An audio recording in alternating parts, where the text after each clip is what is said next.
Sal, voltar aqui para o nosso querido João César de Castro Rocha, que ele também deu uma passadinha lá no ICL. Vamos lá. Na verdade, quem primeiro usou esta imagem foi um deputado bolsonarista no Brasil. Logo após a prisão do Nicolás Maduro, um deputado bolsonarista utilizou esta imagem, esta mesma imagem, que na verdade o Carlos Giménez aproveita de um brasileiro, o que torna tudo mais grave e mais sério. A intenção do Trump é bastante clara. E aqui eu gostaria de fazer uma proposta para a nossa reflexão, para você, William. Nós temos insistido muito em recordar a doutrina Monroe, de 1823, e é absolutamente correto.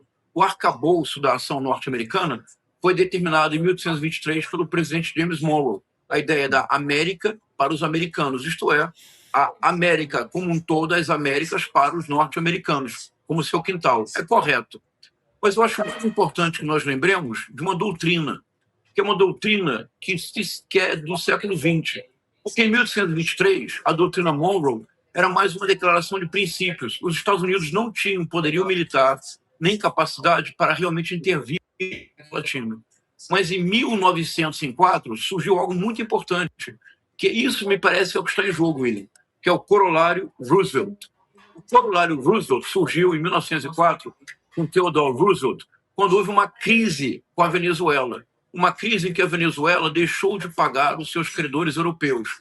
E algumas potências europeias, França e Inglaterra, fizeram um bloqueio na costa da Venezuela para obrigar a Venezuela a arcar, a honrar o compromisso.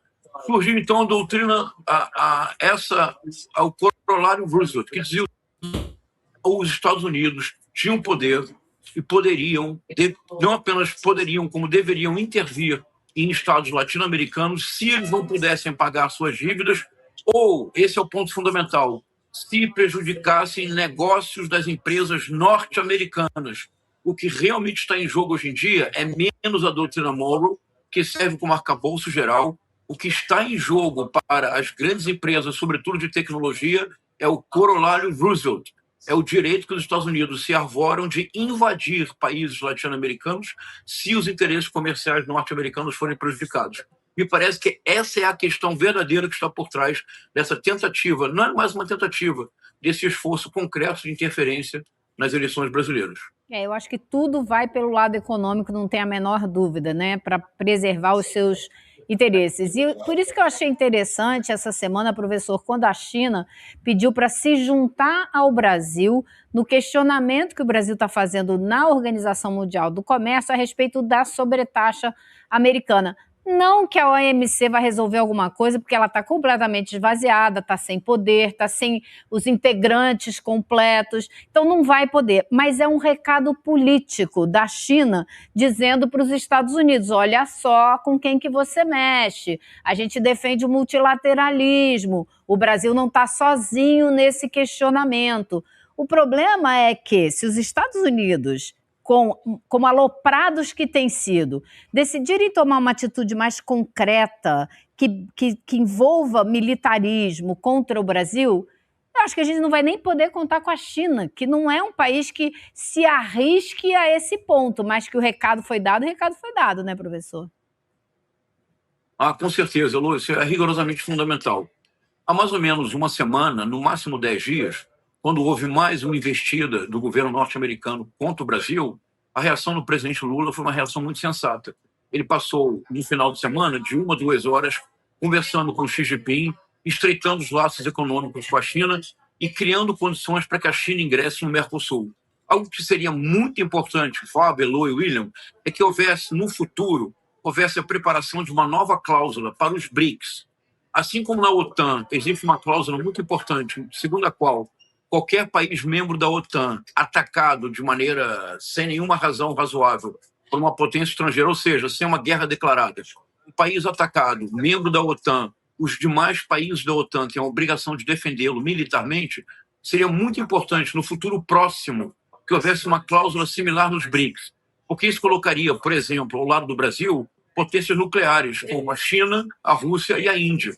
Então, esse é um ponto muito importante. Eu não creio que a China, de fato, pudesse ajudar militarmente, embora, Elo, não subestimemos o papel que a Rússia realizou na guerra dos Estados Unidos e Israel contra o Irã, ajudando na geolocalização de alvos estratégicos E não subestimemos os armamentos que os chineses, de maneira discreta, como eles sempre fazem, fizeram chegar ao Irã.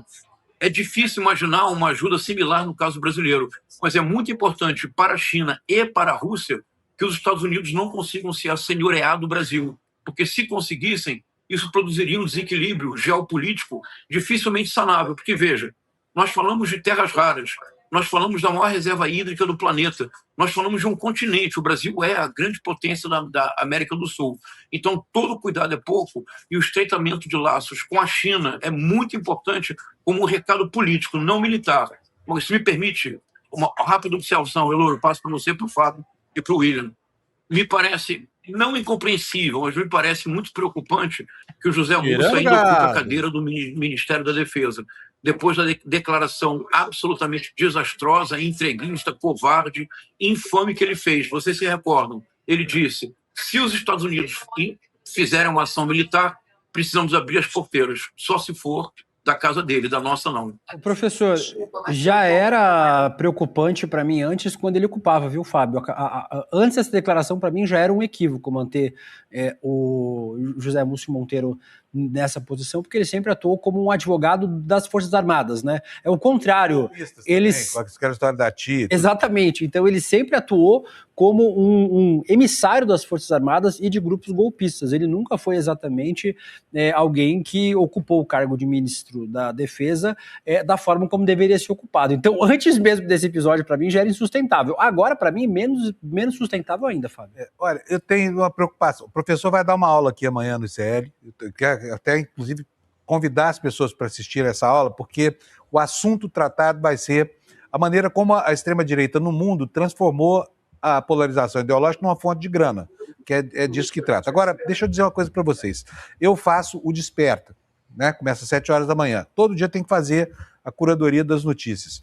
Nós estamos agora às 9h26. Faz 2 horas e meia que o meu programa começou e nós chegamos até aqui sem dar uma sonora de ninguém de esquerda.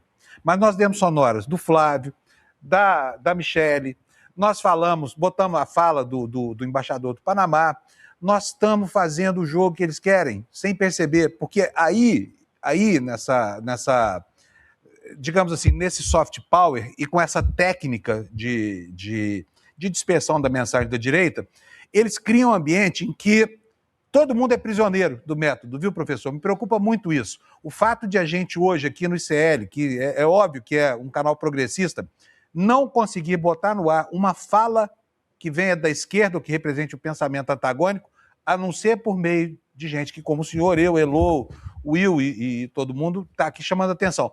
Mas nós estamos fazendo o jogo que eles querem.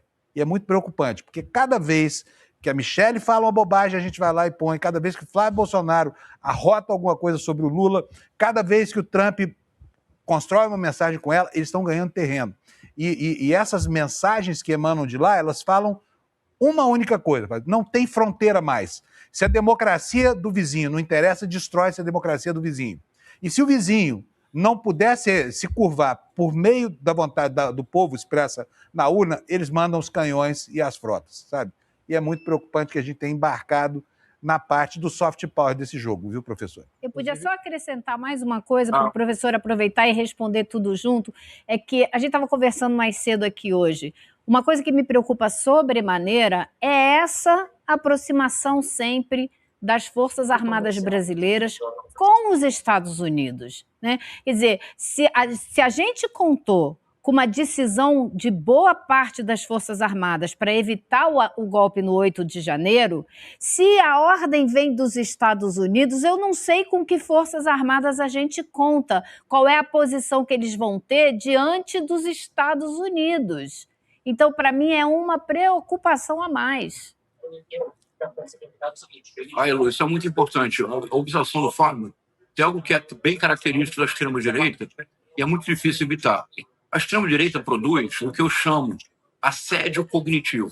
Isso quer dizer que a extrema-direita nos mantém 24 horas por dia, 7 dias por semana, debaixo de notícias que são tão absurdas, declarações que são tão surpreendentes, Valeu, que nós não Ederson. temos opção a não ser comentar. Com isso, nós perdemos a oportunidade de discutir outros temas. Por exemplo, a última pesquisa divulgada ontem mostra que o presidente Lula encontra-se a 1% de uma possível vitória no primeiro turno.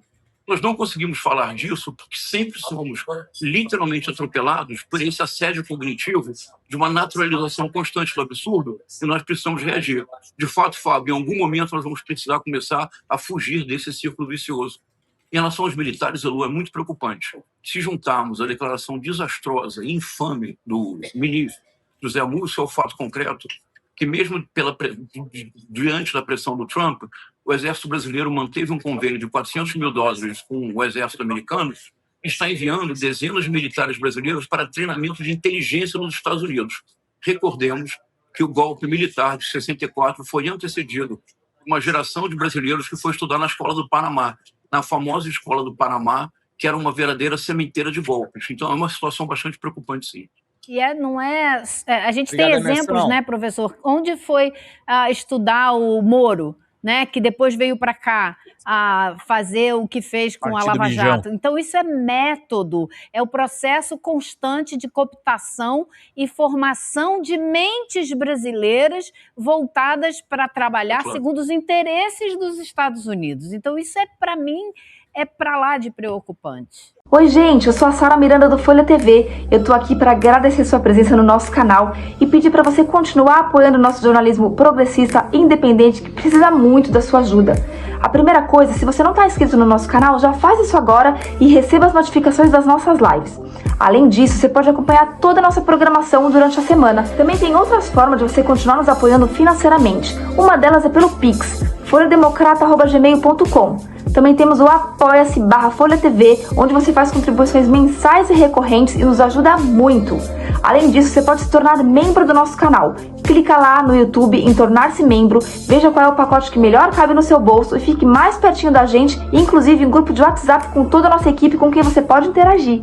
Apoiar um canal progressista também é uma forma de militância. Então fica aqui com a gente, apoia o Folha TV, eu te vejo nas próximas lives. Beijo, até mais!